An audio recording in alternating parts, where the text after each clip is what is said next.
Anthropic's latest and most capable model, Claude Opus 4.7, is now available in GitHub Copilot. Here I'm going to plan a new favorites feature that spans across the entire website. Opus 4.7 gets to work. With its improved prompt interpretation and steering, a full multi-phase plan is constructed.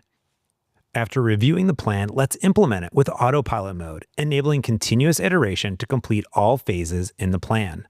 The phases are turned into to-dos that I can review as Opus 4.7 implements, and at any point, I can steer the conversation and queue new tasks for it to integrate.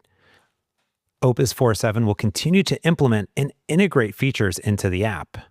Now, once all of the tasks in the plan are complete, a full verification and review is performed, as Opus 4.7 made this part of the original plan. The plan is complete, and I can review in detail exactly how it was implemented. But let's do one more thing. Let's have Opus 4.7 test out the brand new favorites feature with the integrated browser that it can control directly in VS Code. And just like that, Opus 4.7 has turned my idea into reality. You can give it a try today in VS Code, and as always, happy coding.